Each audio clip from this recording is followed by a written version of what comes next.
And discipline, that's a key word for the Belleville Bulls. We'll take a break when we come back. The 5th of 6 meetings. Right now, the Pete's 3-1 against the Bulls. We'll see if Belleville can get one closer after this.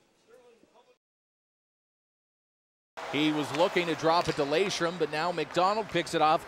Betzold against Bignell, one-on-one. Betzold trying to wrap around. He's the bigger of the two. Throws it out front, and a close call there as McDonald just about got it in. Clark blows a tire. Coming back is Belleville. Colella in, scores! Maurizio Colella, his second OHL goal. Tim, nobody does it better than... Welcome back to the Ardman Arena. 7-goal second period. One in the last minute in the first. Sure beat the first 19 minutes as far as hitting the back of the net. Tim Durkin along with Wayne Elder. Those ones are exciting games. I know coaches hate getting into run and gun quite often, but the fans love it. Jack Hanley said as a player they love it too. And I just walked around. 7-5 the final in this one. The OHL tonight on TV. Coach, go back with first star Jordan Subban. You're 1-0 game 19 minutes in. Did you think it was going to end with 12 goals? No, I think... Welcome back to the Meridian Center. Tim Durkin for the OHL tonight on TV. Kojiko, Belleville, and the Niagara Ice Dogs. One team, top of the East. The other team looking for win number 1 on the season. And Niagara has certainly played like a team this year so far that is better than 0-6. You look at the road games they've had, and you become a road warrior. But at times it can tax on you. It can weigh on you. But Blake Siebenhaler, one of those defensemen that's been getting a ton of minutes. He's been playing top 4 minutes for Marty Williamson and is really trying to run the back door and run the back program that this team has got on the D. Buck is fired around. Remy Ellie looking to clear it out just a little bit past Aaron Barisha. This will go right back into Niagara territory. Siebenhaler on it. Getting slightly bumped as they fired around from one side to the other around Brent Moran, and this one's going to clear all the way down into Bulls territory. Jordan Subban. Little bank off the wall to D-man partner Alex Ewell. Back to Subban. He's going to try and get around Siebenhaler. Size versus speed on this one. Speed winning out so far. Gets hit by DeFruscia. Puck moved in front. There's a rebound. Aaron Barisha scores! Took just 43 seconds here in period number 3, but Belleville gets on the board. Perhaps a good speech there during the intermission by George Burnett, but what a shot, what a play, and you really have to think that all started with Jordan Subban after he left the puck for Alex Ewell, and he took off. Ewell, when he had the puck, had an opportunity to see his D-man. Subban skates all the way down, gets hammered by DeFruscia. He and Ellie try to get the puck in front. Barisha gets a shot, gets another shot, and Moran was already committed. He was down, and Vince Dunn did not see Barisha coming in off the back door and was able to put that one home. So for the Toronto native, hasn't played much this season, just getting back in after a little bit of off-ice issues, it appears. Coach George Burnett not saying the reason why Barisha wasn't playing the first few games of the season, but he is back in and has already made an impact tonight.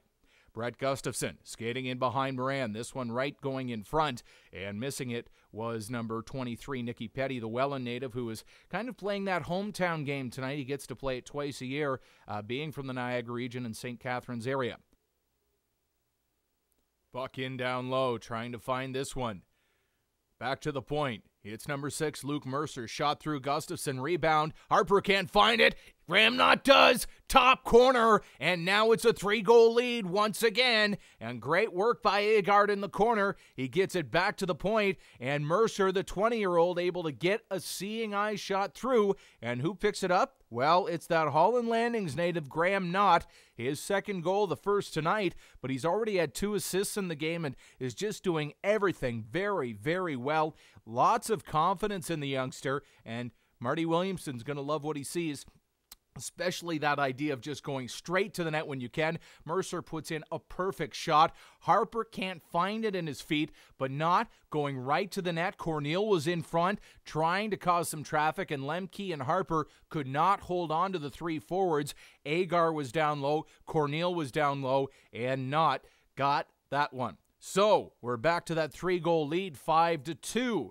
So Niagara really wanting to impress the fans in this game tonight. The brand new rink and showing things off. Of course, it was originally supposed to be Mississauga that played the first game against Niagara. However, a few delays just finishing up and clearing up this facility, so Belleville got an opportunity to go into it.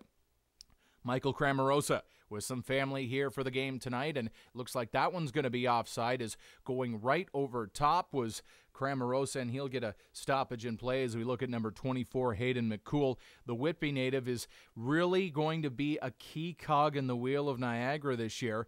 Coach George Burnett watching his crew, including Peterborough's Chad Heffernan, and perhaps not too excited about how things have gone so far, but you have to give the Bulls credit. They came out quick, they got that goal, but even more credit goes to Niagara as they responded well. This puck going to go right in on Charlie Graham. He's not going to take any chances, and he'll hold on.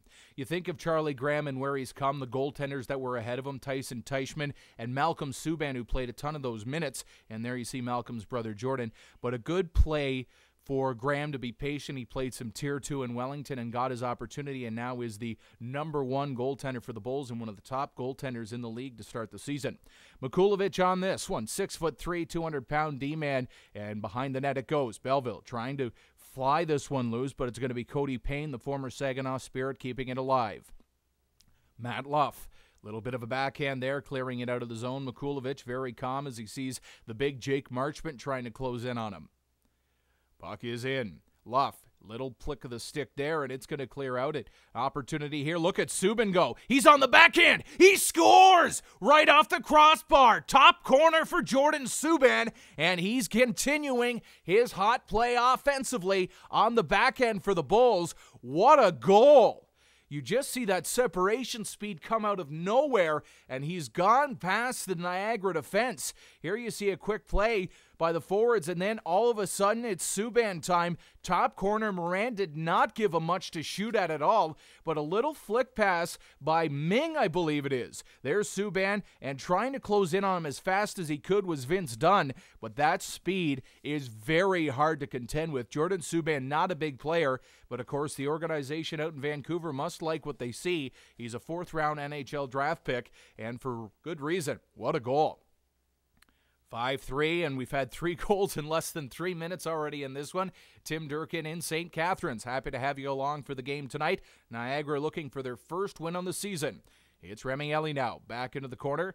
Adam Leishram. He's taken down on the ice, but the Bulls still skating. That's a good play by Brent Moran. He saw that the Bulls were pressing and some pushing and shoving going on, some extracurriculars, and having a word or two there was Cody Caron. Aaron Barisha, the goal scorer right at the beginning of period number 3. And for Barisha, really going to be a telltale of the year. He was one of those players that didn't jump right into the league at 16 years old. That always seems to be what players want to do, get in as early as they can. But for some players, they might not necessarily do that, and it doesn't look like that's hurt Aaron Barisha too much at this point in his career, as he's already jumped out to a good game here tonight. Puck in behind the net. David Tomasek, the first import from 2013. Trying to cycle the puck. Down goes Dunn behind the net, and it is Brett Gustafson on it as well. Shot. Blocked there. That one looked like it stung. Right on the leg was Carter Verhage blocking the Subban shot. To Moran's right. Pushing and shoving. Good board play going on. There's a shove by Gustafson. He bumps his man, and it looks like we're going to get a stoppage in play. Is it going to be offsetting Miners?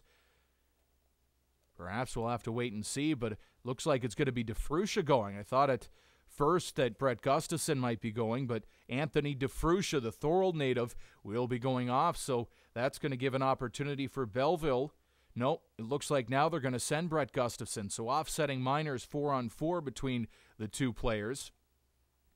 Gustafson, no stranger to the sin bin, had that wonderful run with the Ottawa 67s 2 years ago. That major overtime winner, the team with Tyler Toffoli and Shane Prince and Cody Ceci and Peter Mrazek, and getting an opportunity to finish his career out with the Belleville Bulls. Remielli just about picked that one off as defenseman number 28, Aaron Hayden, trying to clear that, but blew a tire. Subban, will he try the end-ender again? No, drops it to Remielli. He's got that heavy shot. There's one in, and it looked like Moran made the blocker save, or perhaps just off the side of his pants. Nice stop. 4 minutes gone in the period. 5-3 is the score. We've already had 3 goals in the first 5 minutes, and certainly could lead to a next exciting 15 minutes if it stays close. Hayden on it again. Just a soft little safe backhand out of the zone to Graham Knott. 3 points on the night, coming in on a 2-on-1. Nice interception on the play by Alex Ewell as he just got to that in time. Ewell clears it out. Done on the backhand far side. Not. Does he have some room? Nice play by Yule to keep the much bigger forward just on the outside in enough time. Siebenhaler now. He walks around his man. Siebenhaler shot, glove save, and Graham was able to see around the bodies in front. Agar was there again. The Dane, along with a couple of defensemen, blocking Charlie Graham's view. We'll get another look at it here as Berisha just couldn't keep up with Siebenhaler. There he comes in. There's the shot. And Agard was right in front trying to block the sight of the Toronto native, but Graham holding on. Coming up at the Meridian Center, a couple of new concerts and some big names to open this new facility, which is just absolutely stunning. Tragical Hip City and Color going to be playing over the next few weeks as well. And, of course, St. Catharines done such a marvelous job with this rink, and a feather in their cap for sure. Puck fired around. Niagara coming in across the Bulls line. There's a turn, drop pass, and it's just going to clear outside of the zone. And now there's a foot race between Leishram and Verhaeghe. The Toronto Maple Leafs draft pick, Carter Verhaeghe, getting to it first. Coming back in his zone. Defenseman/forward Stephen Harper has played in both positions over the last 2 years for Coach George Burnett. Puck in across the line. Little backhand on the play. Lemke, he tees it up. Nice stop by Morant, played the angle well, and just carefully leaves it back there for Billy Jenkins. The overager Jenkins. 2 done. Right through center ice, and there's been a lot of war going on in between that neutral zone between both blue lines for these clubs. Back into Niagara territory, a little bit of a dangerous play as the defender went right in front of Brent Moran, but was able to get away with that one. Like they always say, it's never a bad play as long as you don't get caught. Matt Luff shoots this one in. Will certainly be on the NHL radar if he continues his impressive play through his first 7 games as a rookie. Subban fires it far side, right in front of Niagara bench. There's a shot coming in, and Kallela got all of it, but a nice stop by Moran. There's another shot, and that one just missed wide. Moran holding up strong for the Ice Dogs. This one all the way back down into Belleville territory. Luff on it. Tried to get that pass to Kallela. The Tottenham native could not corral it in time, so we'll try another breakout. It's been a real chess match in just trying to do that transition game. A lot of turnovers. Now, both teams obviously still early in the season as that one goes for icing. You look at the differences between the Jack Gatecliff and this new Niagara rink, but you think of the history of that old arena and some of the players that came out of it. Stan Mikita, Marcel Dion, Bobby Hull, so many unbelievable hockey players coming out of such a great old rink. And it was really one of the few, as Michael Cramarosa looks on, that was one of those historic barns. Of course, you can argue that Belleville is really one of the last old barns that hasn't been updated. And talking to coach and general manager George Burnett, he gets a unique perspective working on the Olympic-size ice in Belleville. But the ownership still talking about getting a new facility, something that they've been preaching since they took over in the early 2000s. And we're going to get a discussion here. Not sure what the call is, but the referees going upstairs for the game. Your referees this evening, Pat Myers and Darryl Wolf. Mike Harrington, you can see number 90 there, the linesman having a chat with the referees. So I'm not sure if they saw something we didn't hear from right up in the media gondola at the Meridian Center, but Marty Williamson will patiently wait on. And still discussions. That's Pat Myers on the phone right now, perhaps looking over a shot that maybe went in, didn't get an opportunity to go in. We'll have to check and see what they saw, because from our angle, it didn't look like there was anything serious, but maybe it was that Jordan Subban shot. Because Subban came in and just rifled one, and it looked like Moran made the save and it directed into the corner. But Myers not going to leave anything to chance. Well, we've got an opportunity just talking about the Niagara Ice Dogs and where their team is built. You think about the fact that this team is 0-6.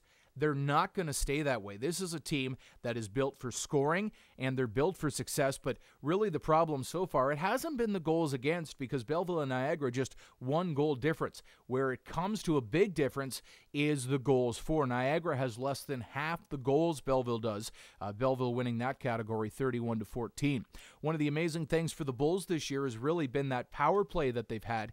And you look at years past, and Coach George Burnett, since his time in Belleville, has really preached. And you know what? It's not just his time in Belleville. It's really been his time as a coach in the Ontario Hockey League, preaching defense first. That's what this team has been known for. Great penalty kills. We're just going to get a quick look here. There's a shot right on Moran, and then Subban tees it up. And I don't know if it maybe went through the net, if that's what they're looking at. There's the shot there.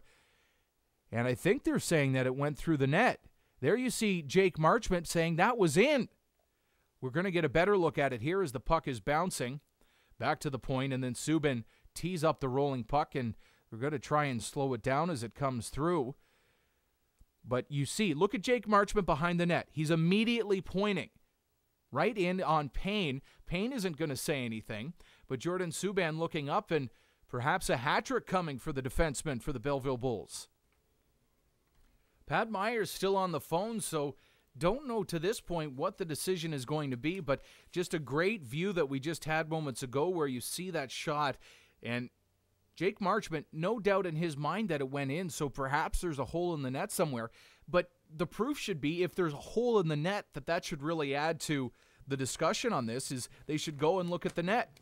Again, Mike Harrington and Ryan Homestead, your linesmen. Well, Pat Myers is on the phone. They might as well go take a look at the net. But a shot there, and it just seems that every couple of minutes we're getting goals, one after another after another.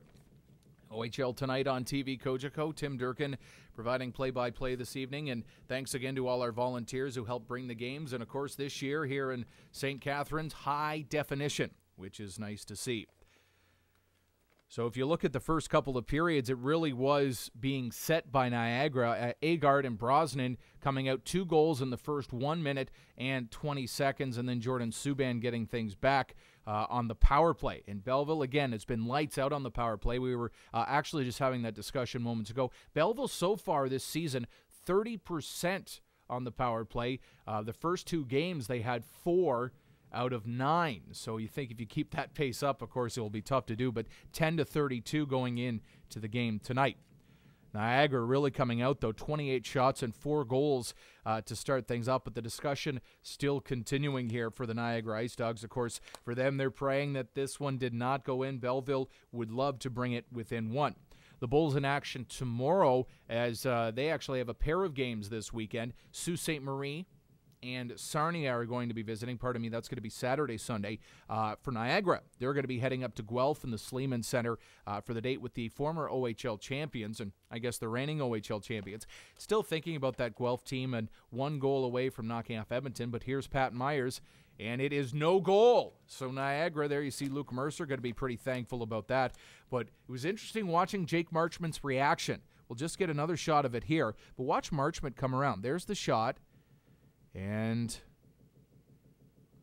you don't see too much of a bulge there, but George Burnett saying it was in.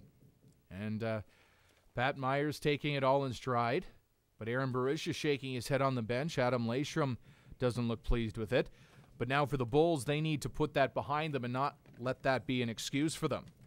But Niagara will retain their 2-goal lead for now. Face-off inside Belleville territory. Back to the point. There's the shot right on for Graham. And Niagara's done a great job this game shooting from the point, but getting the shots through. There's so many bodies in traffic, and we've seen goals this game already that have been a result of not being able to see for Charlie Graham. But on the other side of things, Belleville's done pretty respectable in their own side. Jake Marchment so far has been the best face-off man for the Bulls on the season. Can't lose that one as Mercer shoots it in. That one going to be held on by Graham once again. But again, Belleville doing that 3 and 4, but for Niagara, finally, they're going to get some home cooking, and that really might be a catalyst for them getting to go. You fight so often to just play in your home barn and get a chance to stay in your billets or stay at home and get some rest, and they're going to get a chance to do that. About 7 minutes gone here in period number 3, a 5-3 Niagara lead. It was 4-1 after 40 minutes, but Niagara and Belleville have been sharing some goals so far. McCool blows a tire. It's going to be Lemke getting set for the NHL draft this year. Puts it to his captain. Marchment tips it back to the point. There's the shot. Lots of bodies in front. Down it goes. Lemke, he'll try one. That one's going to tip behind the boards. Cramarosa in front, scores! Michael Cramarosa picks up the rebound, and Belleville is even closer. Brent Moran not liking this one bit, and he's calling on the referees perhaps for goaltender interference. But Cramarosa, right place as this shot came off the boards, and we'll get another look at it. Lemke elects to shoot it and bank it, and Cramarosa turns around and puts it in. But you just see a little bit of pushing and shoving in front, and it was Cramarosa along with Jordan Maleta. Now, Maleta is a centerman, and he was pushing and jostling for position, so the two of them kind of bumped one another, but Marchman and Cramarosa aren't going to argue with this one. So Belleville brings it just that much closer, and what a finish we're in for. All Niagara through the first 40, but now it's a one-goal game. In behind the net. Graham out to play it as closing in on him was Jenkins. Wraps around, trying to clear it out. Belleville can't do so. Getting knocked down was Berisha. Subban, all over him is Jenkins. Good pressure now. Niagara wants to get that 2-goal lead back for Hagee and Jenkins, and we're going to get a stoppage in play. And not sure what number 10 Anthony DeFrucia is calling for. Usually when you're talking to the referees, you're not going to win much of an argument, but this face-off coming outside of Belleville territory, so perhaps he was saying that it should have actually been a face-off inside the zone. Nonetheless, back underway, just under 8 minutes gone here in period number 3, the first game at the brand new Meridian Center here in St. Catharines. And Niagara Ice Dogs still leading this one, 9 goals so far, but the way this game has gone, in particular the third period, we could be in for a few more before this is done.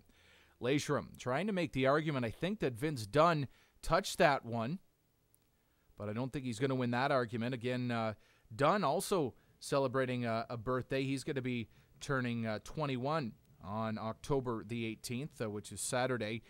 Lindsay native, of course, would have grown up watching the Peterborough Petes as Marty Williamson looks on. Fitzmaurice tried to go through Brandon Sagen, couldn't do so. Sagen, the Grimsby native, wins that one. Picked 4th overall in the Ontario Hockey League draft, and lots of high talk about the former Hamilton Junior Bulldog. Gustafson, he is going to be going off here, so Brett Gustafson not doing his teams any favor. That's going to be penalty minute number 3 and 4 for him, and it's a good call as I believe it was Agard was right on the puck there. No, it was Brosnan, and being brought down, Gustafson is going to go off for 2 or less. So this might be a game changer. We'll see how the Bulls do. Nice face-off win by Verhaeghe. In control, Luke Mercer, the captain, the veteran. Just 45 minutes to the north of here in the Toronto area. Puck cleared around. Ewell. DeFrucia's on him. Still trying to keep it in. Back to the point. Agard. Far side to Mercer. Mercer has it back to Agard. Back to the point. Far side. Tees it up, and there's the rebound loose, and couldn't get it home, but good job by Charlie Graham, who does a good left-to-right movement and plays really well when he's down low on his pads. He's not a big goaltender, so he needs to work well on those reactions, and Sebastian Ferez, the goaltending coach for the Bulls, has worked that with him for a few years now. 45 seconds gone in the power play. To the point, tees it up, that one high, rebound, and that one just missed as Verhaeghe was on the doorstep. Graham not. Can't keep it in. Penalties half over. Bulls making changes. The Ice Dogs, they're faithful, cheering them on to get that 2-goal lead back. It is done. All the way across the line, very calm and collective. Harper, he's got a couple of red shirts he's trying to fight off. Maleta's one of them.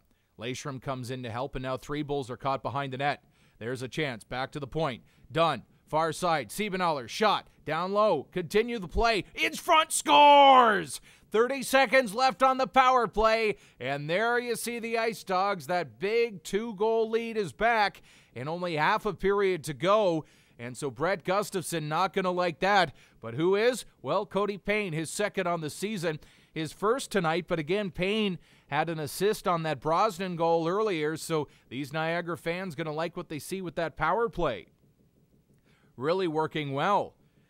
And great passing. It was one side to the other and picking up the loose puck. What a play. You have to give the credit to Maleta. There's Siebenaller. Now down low. He's patient enough to expect the pass. He gives the pass, and it goes home. There you see he's got the puck. He had almost a touch of a net to work with, but what does he do? He throws it back out front to Payne, who had more net to shoot at, and a 2-goal lead for the hometown crew once again.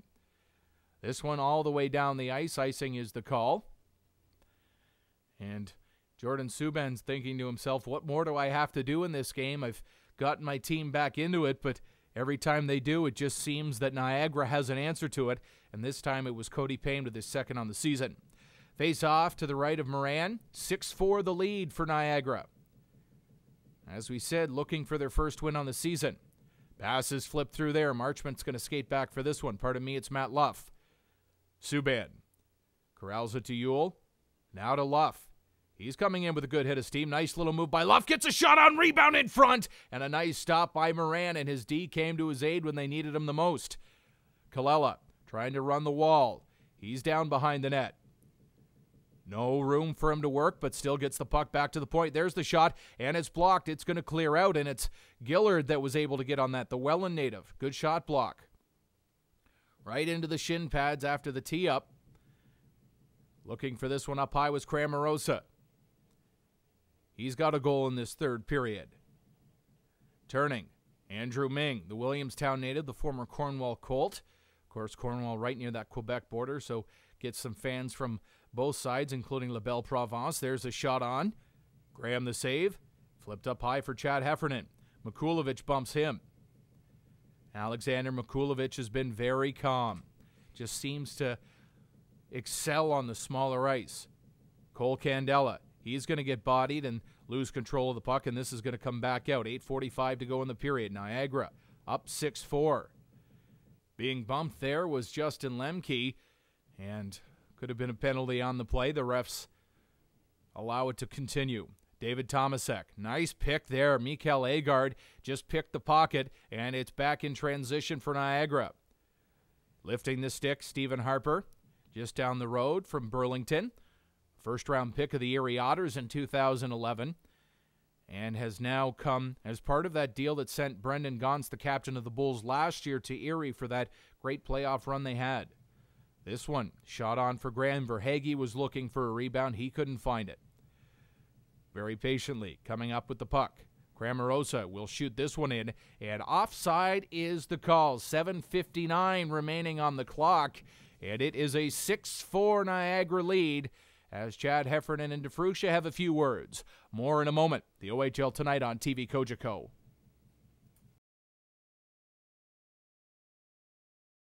In the hockey world, there's names that equal success, but also family dynasty. For example, the Hulls, Dennis, Bobby, and Brett. There's also the Sutters, the Jeffreyons, the Stalls, and the Subbans. PK, Malcolm, and Jordan have been with the Belleville Bulls and in the city since 2005. PK got things started as a 6th-round pick. Then there was Malcolm, and then, over a decade later, Jordan Subban, the youngest brother of the three, is still playing with the team. Jordan, PK, and Malcolm all have had same consistencies. The same coaches, the same fans, and the same billets. Amy and John have had the boys since John was just 6 years old. Jordan says it's a home away from home. For sure, you know, with Amy, my billet mom, and John, my billet brother, they're like my second family now, right? You know, I've been coming to see them since my brothers lived there, and you know, now I live there, so you know, they're like second family too. Calling from Providence, Rhode Island, Malcolm Subban says part of the success he had and one of the reasons he got drafted was the help of the billet family and the stability Amy and John provided. For them at the same billets, obviously Amy, you know, is the reason why we all lived there. She was a great billet for all of us, did a lot for all of us, and we can't thank her enough. And great relationship with my parents, so that made it a lot easier on my parents going up to watch PK play and just getting familiar with the city, and obviously meeting the players that were there when PK was playing when I came in, and the coaching staff and whatnot. You know, it made it definitely a lot easier. For any parent, having a child grow up and move away from home isn't easy, let alone three. Carl and Marie entrusted their children with Amy, the Bulls, and the community. Marie says it wasn't easy. At least for me, for mom, you know, I couldn't sleep at night. But after the first year, you know, we got over that. And then the other two boys, I mean, they're always at the rink, and Peter was away, so they kind of get used to that. Sure. And they were fine. They weren't as bad, you know. Billet mom Amy McMillan says it was a difficult transition for both her and for Carl and Marie.